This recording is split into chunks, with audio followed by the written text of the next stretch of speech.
Welcome back to For Your Heart and Home. My name is Dee Dee and welcome into my kitchen. This week we're talking about stretching food to save on grocery bills, making the most out of what you have without giving up on flavor or comfort. Today I'm sharing how I take one whole chicken and turn it into two complete Jamaican-inspired meals: hearty chicken soup and flavorful curry chicken served with basmati rice. We'll start by simmering the soup with some of the chicken pieces to create a rich, comforting broth filled with tender vegetables and bold island spices. Then we'll use remaining chicken to make a creamy, fragrant curry that's full of warmth and depth. Cooking this way is about more than just saving money.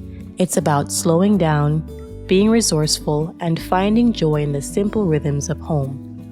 So grab your apron and let's make two delicious meals from one chicken. Before filming today, I started by cutting my pumpkin up into pieces, and I also washed and cut up my corn on the cob.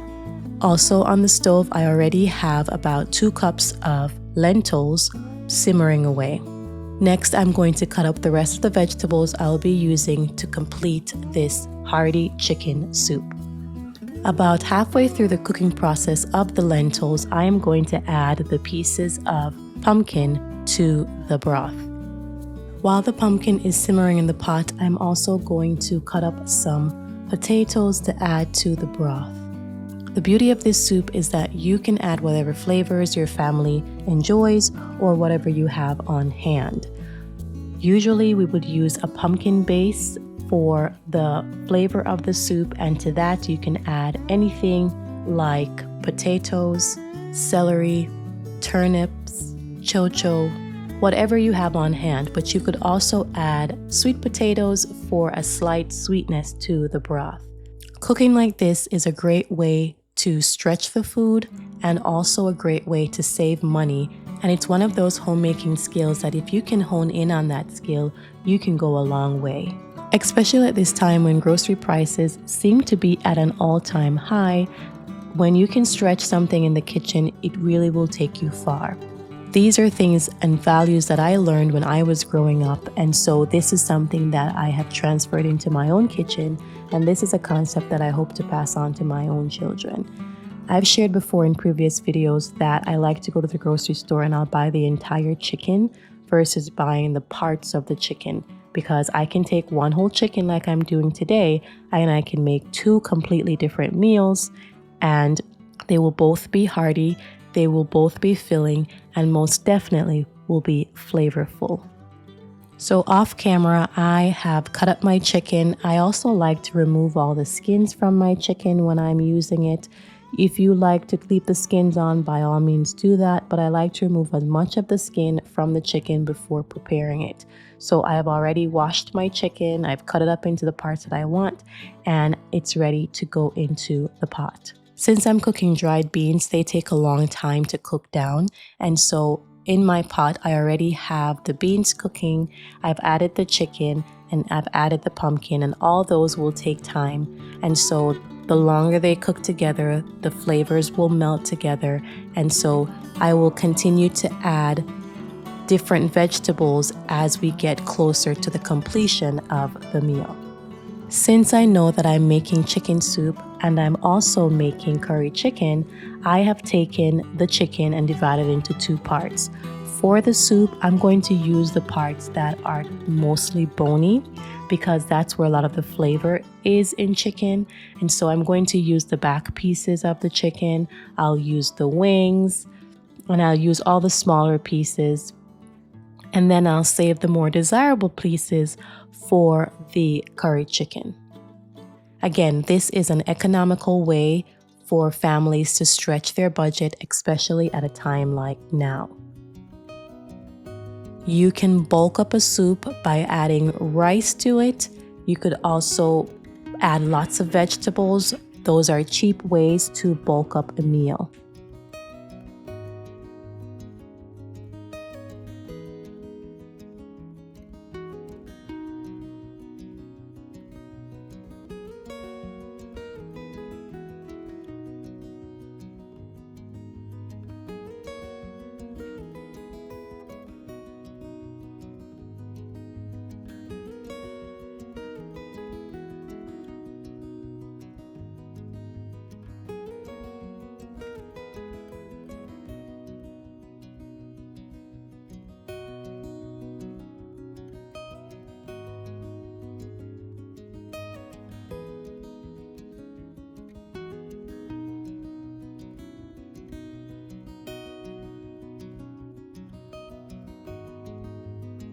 So here I am chopping my celery that I will also be adding to the soup in just a bit. In Jamaican cooking, green onion or scallions are a must, and so I will also be adding some green onions or scallions, as it's also known as, to the pot. I wish I had some fresh thyme because I would also be adding that in this case. I don't have fresh thyme, but I do have dried thyme, and I will use some of that as well to add to the depth of flavor for my broth. So this is pretty much all I have left to add besides the corn on the cob, and so I can now transition and get ready for the next meal.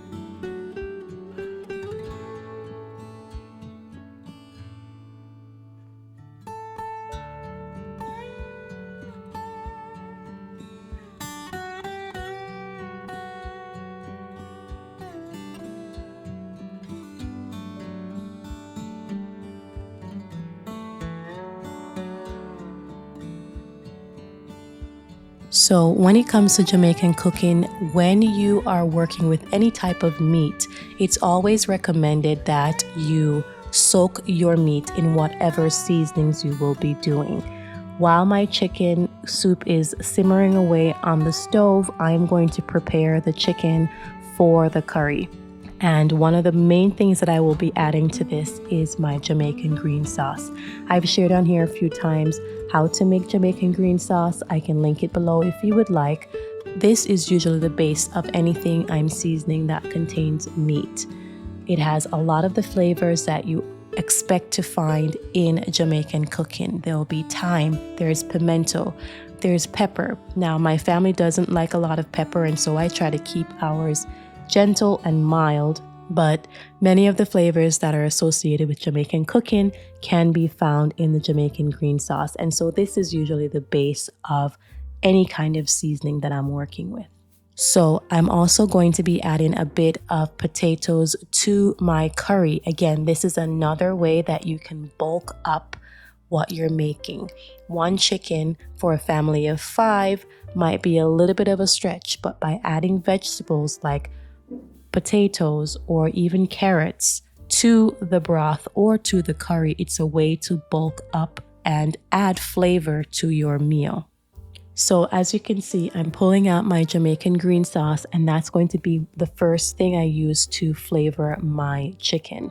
I'm also going to just add just a few additional things to this, again, to add that depth of flavor. I'm going to be adding a dried curry. I actually use 2 different types of curries. There are lots of different kinds of curries, and you may or may not know that curry is one of those flavors that is found traditionally in Indian cooking, but it's also very prominent in Jamaican cooking, and it's also prominent in Trinidadian cooking, which is another island in the Caribbean.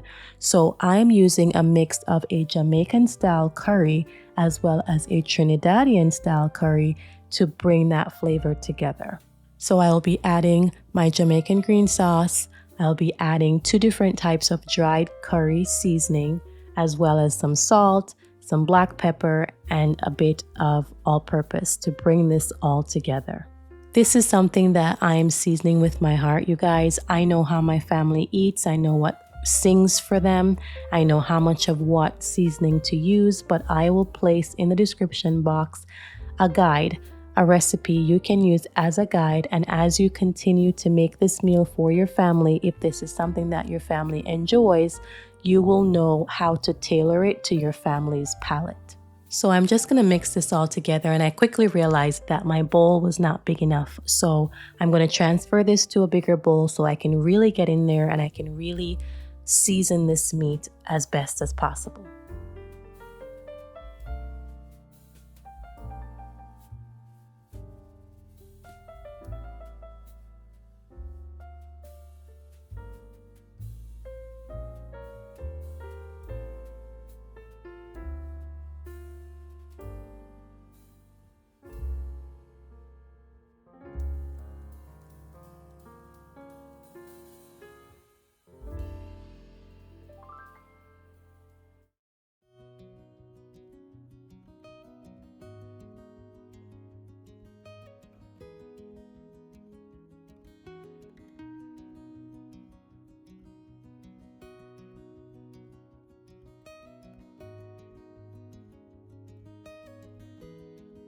So here you have it. I have switched to a bigger bowl. I've mixed this all together very well, and I'm going to let this sit for 20-25 minutes to let those seasonings soak into the chicken. Now, ideally, you want to do this from the night before, maybe even 2 nights before you're going to cook this.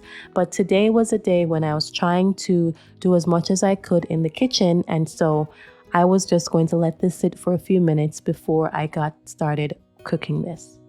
Okay, my soup is simmering along, and like I said, I'm going to continuously add different things to the pot as I get closer to the end of the cooking process. Now I'm going to make just a few dumplings to go into the soup. These are called spinners in Jamaica. It's not a dumpling that's filled with anything. It's simply just a little bit of flour, some salt, and water. Pull the dough together. You roll it in your hand and it becomes a quick dumpling, and it just adds, again, it bulks up your stew and it just makes it more of a filling meal. By the end of it, you will have the chicken, you will have lots of vegetables, and this dumpling all in the broth. The flavors melded together, and it's just absolutely delicious. This dough comes together very quickly, and again, if you do this enough, just feeling the dough will let you know if your dough is ready. Just the feel of the dough. So my dough has come together, as you can see. So I'm just going to take off small portions at a time. I'm going to roll it in my hand, and this will create the dumplings. So Jamaican soup is just special. This is something that we grew up drinking almost every Saturday. It wasn't a Saturday unless we had soup. And so I will forever attribute drinking soup to a Saturday meal. Jamaica is hot, and no matter how hot it is, we love to drink soup. And this soup is rich. It has a savory broth, there are lots of root vegetables, and it's just comforting. For colder days now, it's something that I like to pull for, but I'm telling you, growing up in Jamaica, every Saturday was pretty much a soup day, no matter the temperature outside. I love how the flavors are just layered into this soup. It's quite aromatic, and once you add the thyme and the pimento and that gentle heat from a little bit of red pepper flakes, it just sings. This is the perfect meal to make when you're trying to stretch your groceries because it's one pot, it's simple ingredients, and it's chock full of nourishment.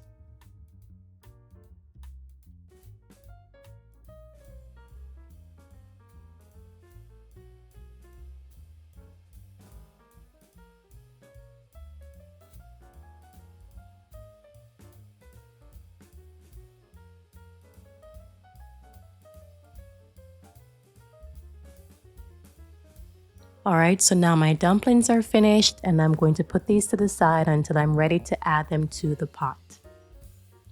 Here's a look at what's going on in the pot right now. My pumpkins that I added just a bit ago are soft and fork tender, and so I'm going to remove them and I'm going to mash them.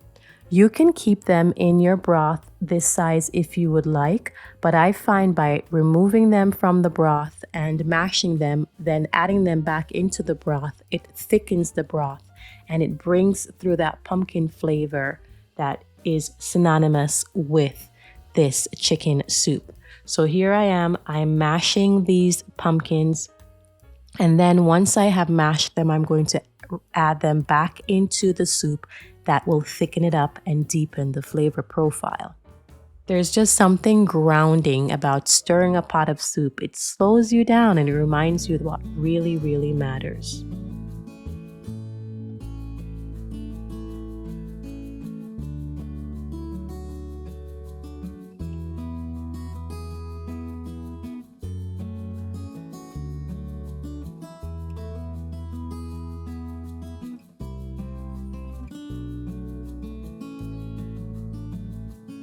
So here's the pot once again. I have added the mashed pumpkins back in. Everything is simmering. I've added all of my pumpkin. I've added all of my corn. I've added the potatoes, the celery. Everything that I wanted to add in this soup is now in. The chicken is close to being cooked, and so now it's time to flavor the pot. I like to wait until the last 10 or 15 minutes to add the last bit of flavoring. At this point in my pot, I have added no salt or other dried spices or seasoning. I am now going to add the soup flavoring that I use. I'm using a Jamaican style soup, and they both pull this soup together. So I'm going to add these all to the pot, stir it around, and give it another 10 or 15 minutes to simmer.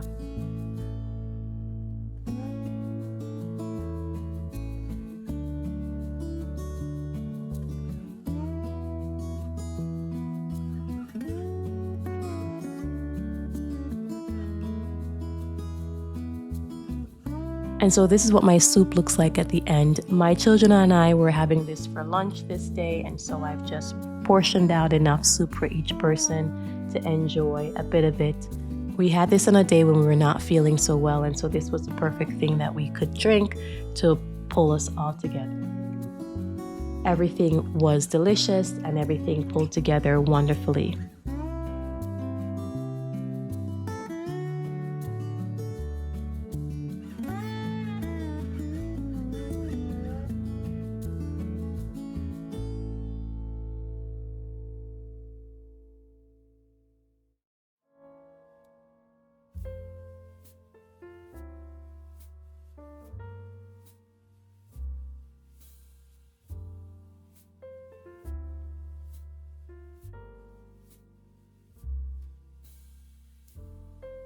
So after my chicken soup was done, it was time to transform the rest of the chicken into that curry chicken you saw me seasoning earlier in the clips. So again, this is just the rest of the chicken, but we're going to make a second meal, which is also rich and bold and full of flavors. It came out beautiful as usual. This is something that my family eats at least once per week, and we like to pair it with basmati rice. Now, thinking about the big picture, thinking about homemaking with intention, being a good steward of what you have, making meals that bring comfort and connection to your family is really important. So one of the skills we should all be honing in on is learning how we can take simple ingredients, stretching them, and using them in different ways to bring flavorful meals to our family. Remember that frugality isn't about doing without, but using what you already have and transforming it into something wonderful. Because stretching food doesn't mean sacrificing flavor. It's about making thoughtful choices and using every part of what you have to create something beautiful and nourishing. Thank you for joining me here on For Your Heart and Home.